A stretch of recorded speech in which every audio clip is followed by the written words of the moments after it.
Perang meletus di Eropa Timur antara Rusia dengan Ukraina. Kedua negara pecahan Uni Soviet ini memiliki akar konflik sekitar 1.200 tahun yang lalu. Lalu bagaimana sejarah awal mula konflik Rusia dan Ukraina hingga panas soal kabar invasi? Sekilas sejarah kedua negara, Ukraina dan Rusia adalah negara dengan sejarah yang terkait erat di zaman kuno.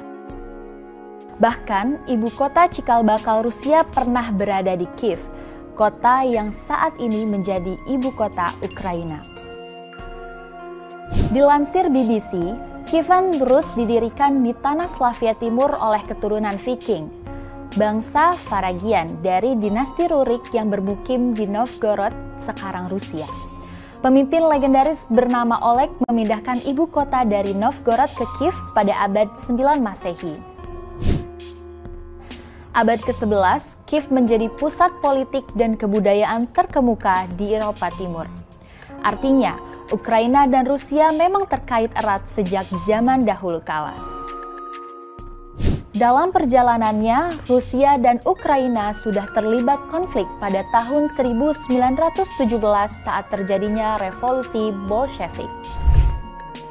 Dilansir dari National Geographic, Ukraina adalah salah satu dari banyak negara yang terlibat dalam perang saudara yang brutal sebelum sepenuhnya diambil oleh Uni Soviet pada tahun 1922. Pada awal tahun 1930-an, untuk memaksa petani bergabung dengan pertanian kolektif, pimpinan Soviet Joseph Stalin mengatur sebuah kelaparan yang mengakibatkan kematian jutaan orang Ukraina. Setelah itu, Stalin mengimpor banyak orang Rusia dan warga negara Soviet lainnya. Banyak dari mereka tidak memiliki kemampuan berbahasa Ukraina dan hanya memiliki sedikit ikatan dengan wilayah tersebut. Hal ini untuk membantu mengisi kembali penduduk di timur. Warisan sejarah ini menciptakan garis patahan yang bertahan lama, karena Ukraina Timur berada di bawah kekuasaan Rusia jauh lebih awal daripada Ukraina Barat. Orang-orang di timur memiliki ikatan yang lebih kuat dengan Rusia dan cenderung mendukung para pemimpin yang condong ke Rusia. Sebaliknya, Ukraina Barat menghabiskan waktu berabad-abad di bawah kendali pergeseran kekuatan Eropa seperti Polandia dan Kekaisaran Austro-Hungaria. Salah satu alasan mengapa Ukraina di Barat cenderung mendukung lebih banyak politisi yang condong ke Barat.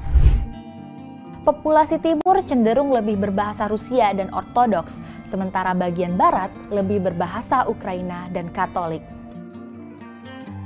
Setelah Uni Soviet bubar, Ukraina pada tahun 1991 menjadi negara tersendiri bersama negara-negara pecahan Soviet lainnya. Mereka tergabung dalam Persemakmuran Negara-Negara Merdeka atau Commonwealth of Independent States. Konflik terkini antara Ukraina dan Rusia dapat ditarik akarnya pada peristiwa 2014. Ukraina masih dipimpin politikus pro-Rusia, yakni Presiden Viktor Yanukovych. Yanukovych digulingkan lewat revolusi dan serangkaian demonstrasi. Para demonstran ingin Ukraina bergabung dengan Uni Eropa. Yanukovych digantikan Poroshenko. Di masa Poroshenko, korupsi merajalela dan separatisme menelan banyak nyawa. Maret 2014 adalah peristiwa penting, yakni Rusia mencaplok semenanjung Crimea yang semula adalah wilayah Ukraina. Sejurus kemudian, pemberontakan separatis di bagian timur Ukraina juga pecah. Wilayah timur tempat separatisme adalah daerah bernama Donbas, berisi dua kota terkemuka yakni Donetsk dan Luhansk. Barat menuduh Rusia mempersenjatai para pemberontak separatis di Donbas. Presiden Ukraina yang baru terpilih lewat Pilpres 2019, yakni sosok yang dulu dikenal sebagai komedian, Volodymyr Zelensky, lebih condong ke NATO meski belum menjadi anggota NATO.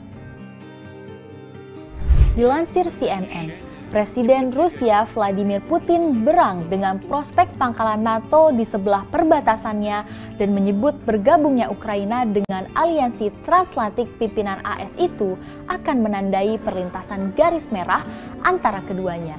Dan tentu saja Ukraina tidak mau diatur Rusia. Dilansir AFP pada 8 Juni 2021, Presiden AS Joe Biden menegaskan negaranya bakal membela Ukraina bila Rusia menyerang. Dukungan AS ke Ukraina pun tak tergoyahkan. Pada November 2021, dilihat dari citra satelit, tampak penumpukan pasukan baru Rusia di perbatasan dengan Ukraina. Ukraina juga menyebut Rusia telah memobilisasi 100.000 tentara bersama dengan tank dan alat berat militer lainnya. Dan 24 Januari 2022, NATO menempatkan pasukan di Eropa Timur.